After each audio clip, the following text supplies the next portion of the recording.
আসসালামু আলাইকুম ভিউয়ার্স, আমি আজকে আপনাদের লাগিন লই আইছি আরো একটা ভিডিও অথবা রেসিপি হইতে পারেন আপনারা। এটা হইল গিয়ে বাইং মাছের ঝুল, খুব মজাদার আসলে এটা। আপনারা যারা আমার ইউটিউব চ্যানেলটা দেখা তারা অসংখ্য ধন্যবাদ, আর যারা ফেসবুক তো না দেখা তারা অবশ্যই আমরা ফেসবুকটা ফলো করবা। তো দেখতে পারা এখানের মাঝে দেওয়া হয়েছে একটা হান্ডির মাঝে তেল, আসলে নয়া হান্ডি আর নয়া বাবির আতর বাইন মাছ বুনা সত্যি অসাধারণ হইছে। এটা আমার মুখে লাগিতেছে অত মজা হইছে কিতা। আপনারা অবশ্যই ফুল ভিডিও দেখবা, আমরা লগে থাকুকা। তো দেখতে পারা এখানে তেল গরম হওয়ার পরে বাবি এড করছেন রসুন। রসুন গোল্ডেন কালার হওয়ার পরে এখানের মাঝে এড করছেন লাল পেঁয়াজ। আসলে লাল পেঁয়াজ দিয়ে রান্দা আমরার কাছে লাগে এখানের মাঝে খালা হয়ে যায়। মাশাআল্লাহ বাবি রাঁধছেন এখানে খালা হইছে না, আর অত মজা হইছে। আপনারা খাইলে বুঝতে পারলাম না, তো অবশ্যই অবশ্যই বুঝতে পারবা রান্দা দেখিয়া কতটুকু মজা হইছে। তো এখানের মাঝে আরবার এড করছেন সামান্য সাদা পেঁয়াজ। লাল পেঁয়াজ আর সাদা পেঁয়াজ একলগে মিক্স করিয়া রাঁধছেন যে মজা হইছে। আর এড করা এখানে স্বাদ মতো লবণ। তো লবণ এড করিয়া এখানের মাঝে সামান্য নাড়াচাড়া করিয়া একটু গুড়িয়া দিলাইছেন হান্ডিটা, যাতে পেঁয়াজ একটু সফট হইয়া। তো দেখতে পারা পেঁয়াজ সফট হওয়ার পরে হালকা গোল্ডেন কালার হওয়ার পরে এখানে এড করছেন সামান্য গরম পানি দিয়া আর বারো নাড়াচাড়া করিয়া দেখতে পারা খুব সুন্দর কালার একটা আইছে।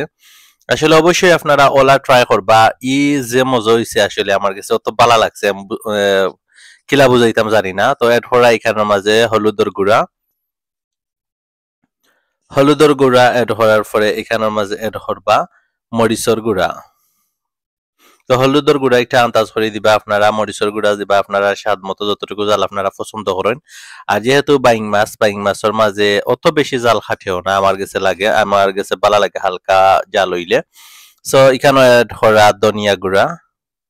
তারপরে ধনিয়া গুঁড়া এড করার পরে সব কিছু লগে মিক্স করবা, সামান্য পানি দিয়া এড করছেন। এখানেও দিচ্ছেন সামান্য পরিমাণে পানি দিয়ে সবগুলো মশলা একলগে বাজা পুরা করে লিবা।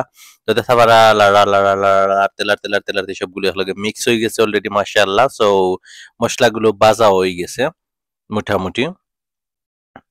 সো দেখতে পারা তেল উফরে উঠে গেছে আর মশলা একদম ড্রাই হয়ে গেছে। এখানের মাঝে এড করছেন সামান্য পরিমাণে জিরার গুঁড়া। তো অবশ্যই আপনারা জিরার গুঁড়াটা দিবা, জিরার গুঁড়াটা দিলে আর একটু স্বাদ বাড়ি যায় বুঝছেন। এটা কিতা হইতাম জানি না আমি, আসলে ডিফারেন্ট ওয়ে লাগছে আমার কাছে, অনেক পালা লাগছে। আর আমি লাস্ট টাইম খাইছিলাম আমার বাগনিয়া খাওয়াইছিল বিচি দি আর বাইং মাছ দি। তো এখন বাইং মাছের বুনা খাইমু আজকে নয়া বা বিয়ারান্ডা। তো দেখা পারা এই দেশও আসলে মাছ অনেক বালা, আমটার কাছে অনেক বালা লাগছে। লন্ডনও ইলা মাছ আমটার বালা লাগছে না। সো আয়ারল্যান্ডের মাছ অত ফ্রেশ কিতা কইমু, একজোড়া কোনো গন্ধ নাই। আর লন্ডন আসলে আমরা খাইতে পারছি না, অনেক গন্ধ লাগছে মাছের মাঝে। দেন এখানে একদম ফ্রেশ বাংলাদেশের মাছের লাগান লাগছে। যে আইসন আয়ারল্যান্ডও আইয়া যেবা যারা খাইছেন মাছ খাইয়া সকলেও খালি কইরা লন্ডনের মাছ থাকে এখানের মাছ সবচেয়ে মজা। তো দেখা পারা সবগুলো মাছ একলগে মশলার লগে মিক্স করে লাইছেন। মিক্স করা করে একটু গুড়িয়া দিছেন 2-3 মিনিট লাইন গুড়া পরে দেখা পারা হালকা হালকা মাছ তাকেন পানি বাড়াইছে। পানি বাড়ানোর পরে আবারও সামান্য নাড়াচাড়া করিয়া দিরা, যে যেমন আর কি একটু বাজা বাজা লাগানো হইতো মাছটা, ও কারণে একটু নাড়িয়া সারিয়া দিরা। তারপরে এখানের মাঝে এড করবা পানি দেখছেন। গুড়িয়া দেওয়ার পরে কত সুন্দর একদম ড্রাই হয়ে গেছে। তারপরে এড করছেন পানি। আর কালারটা মাশাআল্লাহ অনেক সুন্দর, জেলা দেখতে কালারটা হইছে আসলে খাইতে আরো 3 ডাবল মজা হইছে। আমি আপনাদের বুঝাইয়া কইতে পারতাম না। তো অবশ্যই আপনারা ও ওয়েতে রানবা দেখবানে তো ওলা সমান মজা হইব।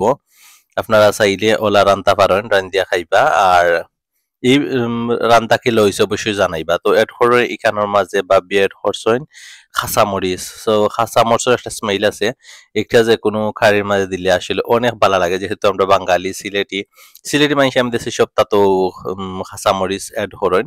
তো খাসা মরিচ এড হলে আলাদা একটা স্মেল থাকে, ভালো লাগে। তো আরবার এড করছেন গরম পানি, একবারে লাস্ট ওয়ান এখানে দিলাইছেন মনে হয় গরম পানি। তো গরম পানি দিয়া আরবার হালকা হাত দিয়া নাড়িয়া সারিয়া দিবা যাতে মাছগুলো ভাঙে না। তারপরে আরবারও দিছেন খাসামরিচ দিয়া আসলে যে মজা হইছে। সো খাসামরিচ আরবার দিয়া সামান্য পানি দিছিলা, দিয়ে এখন ধনিয়ার পাতা দিয়া গুড়িয়া দিলাইবা। তো দেখা পারা আসলে সাইডে দিয়ে তেল বাসিয়া উঠছে, অনেক সুন্দর আসলে কালারটা হইছে, যেমন কালার হইছে তেমন কিন্তু স্বাদও হইছে মাশাআল্লাহ। তো বাখরর পাতা দিয়া গুড়িয়া দিলাইছেন। সো লাস্ট লুক দেখো আপনারা, আসলে অত সুন্দর কালার হইছে আর অত মজাদার হইছে। অবশ্যই আপনারা অবশ্যই আপনারা ঘরে ট্রাই করবা। আর ভিডিওটা কিলা হইছে, কিলা মজা হইছে নি আপনারা কাছে কিলা লাগছে অবশ্যই কমেন্টের মাধ্যমে লিখতে কিন্তু ভুলতা না। এত সকল বালা থাকুক, আল্লাহ হাফিজ, আসসালামু আলাইকুম।